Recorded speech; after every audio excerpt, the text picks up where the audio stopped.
Hi friends, welcome back to some more stories with Miss Suzy. I'm so glad you're here. Well, you know that I love to play guessing games. So here we go. I'm going to show you a bunch of different things and you're going to guess what they all have in common. Are you ready? Here we go. Okay, how about this? A bag of googly eyes. I love googly eyes. The next one is, what's that? A bag of what? Colorful beads? Yeah. Okay. How about, what do I do with this? These are scissors and they're fancy scissors. How about this? What's this? What do you do with it? It's glue. How about these? Some watercolor pencils. Interesting. How about this? It's glitter. What do we do with glitter? Okay. How about this? What is that? A paint and paintbrush? Okay. How about this? This says toy clay. What do we do with clay? How about this? This says made with love, and you put ink and what do you do with that? Yeah, that's a stamp. And my favorite, crayons. It smells so good. What do we do with crayons? What do all of those things have in common? Say it out loud. What can you do with those things? You make what? You make art! Today we're going to talk about art. I love art. I love all different kinds of art. So you can see behind me, there's all kinds of special different kinds of art that you can make. These are all pieces of art from my boys, things that they created. Either they painted or they drew. All of these are art. Are you ready for our first story? Let's get our listening ears on, go. Then we gotta go zip it, lock it, put it in my pocket. Art Dog by Thatcher Hurd, published by HarperCollins. Arthur Dog was a guard at the Dogopolis Museum of Art. He liked his job. He liked guarding the paintings by Vincent Van Gogh and Pablo Poodle. But Leonardo da Vinci was Arthur's favorite painter. Or was it Henri Matisse? Arthur couldn't decide. At night, Arthur came home to his little apartment on West 17th Street, made himself dinner, and read until it was time for bed. Arthur led a quiet life. He seldom went out, except on nights when the moon was full. On those nights, Arthur's eyes grew bright, and his fur seemed to glisten. He would take out a box he kept in his closet and put on a hat and a mask and tiptoe down the back stairs onto the streets of Dogopolis. He crept down an alley, and when he was sure no one was around, he unlocked the box and took out paints and brushes. He painted a slash of lightning, a splash of sunshine, and dozens of glowing lights in the night. He painted monsters 10 feet tall, fish with tails the size of houses, frogs ready to hop over skyscrapers. When he was finished, he crept home, a dog alone, wondering if anyone ever noticed his paintings. No one saw him paint or sign his paintings with a splat of his tail and the name Art Dog. No one knew who Art Dog really was. Until one night at the museum. Crash! A window was broken. A door was busted. Ring, ring, ring, ring, ring, ring, ring, ring, ring. The alarm went off and footsteps clattered down the alley behind the museum. The police screeched to the scene of the crime. The director of the museum was not far behind. "Yikes! The Mona Wuffa's gone!" cried the museum director. "Look what they left instead of a Leonardo da Vinci. Is this art? It looks like a Mona Lulu to me," said the chief of police. "The paint's still wet," said the museum director. "Find me the culprit," barked the chief of police. They nabbed the first dog they found in the alley. Oh! His eyes had a certain glow to them, and his fur seemed to glisten in the moonlight. He also had a paintbrush in his paw. "Book him," said the chief of police. They threw him in jail, but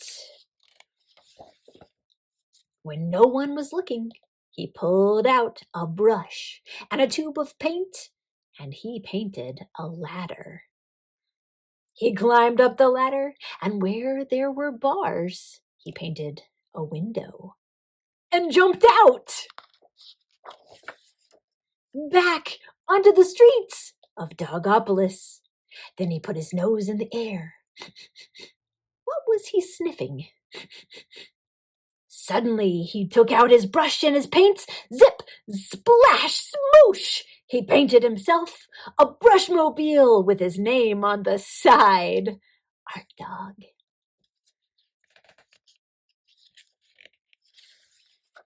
He whizzed over to the Acme Paint Factory to fill up his tank. And then off he roared into the night, over highways and bridges, through the park and past the ballet, leaving a trail of paint behind him as he went. He slammed on the brakes in front of a deserted warehouse. He sniffed. He tiptoed. He looked inside. 3 nasty-looking mutts were getting ready to ship something to a distant port. He took a closer look. Oh! It was the Mona! Yikes! The mutts turned around. "Hey, what are you doing here?" said the biggest mutt. "Gosh, I, must have made a wrong turn," said the Art Dog. "You can say that again," said the mutts. It looked like big trouble for Art Dog. There was only one thing left to do. Paint! En garde! Touché! What a masterpiece! "Wow," said the chief of police as he arrived with the museum director. "How'd you know where the Mona was?" Art Dog wiggled his nose. "I can smell art a mile away." The director of the museum said, "I don't know how to thank you, Mr. Art Dog," said Art Dog, pointing to his brushmobile. "Art Dog, I like the way you paint. How about a show at the museum?" "Sure thing," said Art Dog as he sped away in his brushmobile. Soon it was the night for Art Dog's show at the Dogopolis Museum of Art. Everyone stood around and sipped root beer as they waited to meet Art Dog and see his paintings. But where was he? Where were his paintings? And for that matter, wondered the museum director, where's Arthur? He should be on the job tonight. Suddenly there was a sound. Everyone rushed outside just in time to see Art Dog high in the sky, finishing his masterpiece, City Rhapsody. Everyone was amazed and speechless. Then suddenly he was gone. Who was Art Dog? Who was this painter in a brushmobile, catcher of crooks, bringer of light to the Dogopolis night? No one knew. The end. Some art gets put up like a mural. That's what Art Dog did. He did lots of murals outside, didn't he? I want to show you some other pieces of art that I think are beautiful. Look at that. look, that reminds me of the spring, and it makes me think of sunshiny days. This piece of art was done by Henry. He's my littlest. Here's another piece of art that makes me happy too. Look at that. Oh, this piece of art kind of makes me think of wintertime, but it's still happy, isn't it? Like, look at these cool trees. Oh, this piece of art was done by Charlie, my middle boy. It's pretty cool. All kinds of different art. And look, these two, even though they're done by brothers, they look totally different, don't they? Yep, all of our art is unique, isn't it? Well, are you ready for another story? This one is called Art. All right, let's get our listening ears ready. Go. I gotta go zip it, lock it, put it in my pocket. Art by Patrick McDonnell, published by Little Brown and Company. This is art. And this is art. Art and his art. Can you tell them apart? When art is in play, get out of art's way. He zigs, he zags, he really gets wired. There's no stopping art when art is inspired. He draws scribbles that squiggle. Dots, red, yellow, blue. Splotches with blotches. And the curliest cue. Art stares at the paper and uses his noodle to conjure up a perfect doodle. And doodles need houses, trees, and cool cars, a dog, a moon, and a billion bright stars. Art draws and draws till he flops in a heap, and among his creation, he falls fast asleep. Now let's be quiet and try something we've heard. A picture is worth 1,000 words.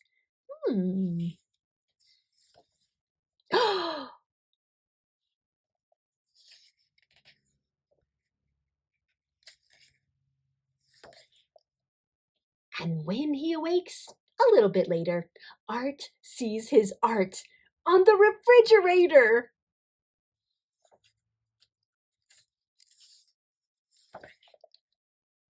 Held there by magnets, stars, and a heart. Put there by Mother. 'Cause Mother loves art. The end. There weren't a lot of words in this story, but the thing that I thought was so neat about this one was all the different kinds of art that Art created. He had all kinds of different art, didn't he? I want to show you some different kinds of art that I like to make. So I made this a long time ago. This was made out of clay. This is me and my husband. Isn't that silly? Yeah, that's made out of clay. That's one kind of art. I also love to make flowers. Look, these are crepe paper flowers. That's a different kind of art, right? It's art that you can make with your hands. You don't have to paint it. Yeah, but just like I showed you this funny sculpture, a friend of mine painted this picture of me and my husband. Isn't that neat? That's pretty cool. And it's totally different from this, but it's a different interpretation, right? It's pretty neat. And one of my very favorite artists is a friend of mine. Her name is Jill. This is something that she painted too. Isn't that cool? Do you recognize who that is? Who's that? Wonder Woman! Yeah! It's one of my favorite pieces of art. It's pretty neat. Are you ready for another story? Here we go. This one's called Mousterpiece. Okay, here we go. Turn on your listening ears. Go. Then we gotta go zip it, lock it, put it in my pocket. Mousterpiece, a mouse-sized guide to modern art by Jane Breskin Zelbin, published by Roaring Book Press. Jansen lived in a museum tucked into the corner of a room filled with beautiful old furniture. Each night, after the museum closed, she loved to explore in the dark. Until one night, she came to a place she had never seen before. And her little world opened. She began to draw pictures like the ones she saw on the walls. Jansen painted in dots, squares, circles, triangles, squiggles and wiggles and stripes. She cut bright flat shapes, bursting with bold colors. She painted inside the lines, and then outside them, dripping paint everywhere. She put her face on a soup can and tried sculpture. Then, one night, she saw a big sign, "Modern Wing closed for renovation." All the walls were bare, and she could no longer visit any of her favorite paintings.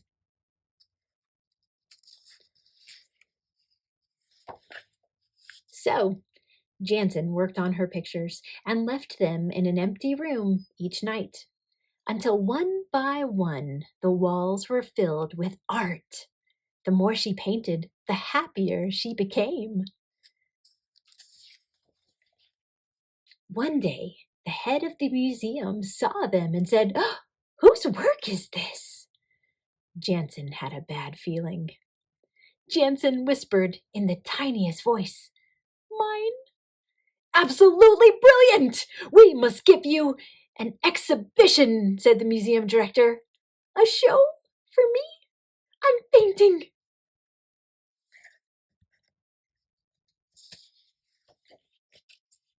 People came from far and wide to see the work of the budding artist. Some loved it, others didn't. But the last picture was Jansen's very best. It made her happier than anything she had painted. It was a mousterpiece. Ta-da! Because she did it her own way, in her own style, unlike anyone else's. And that is when Jansen knew she had become a true artist. The end. I hope that you liked that story, friends. How did Jansen know that she had become a true artist? How? When she came up with her very own style. Wow, you guys. So whatever kind of artist you are, keep creating because it's so important. Whether you like to draw or paint, or whether you create with your hands, sculpture kind of things, or whether you sew, or whether you cook. All of those things are types of art. I love art in books. Those are my favorite kind of pieces of art. So I hope that you come and visit me at the Unicoi County Public Library, and I'll get you some more books about cool art. I love you. I'll see you next week. Bye.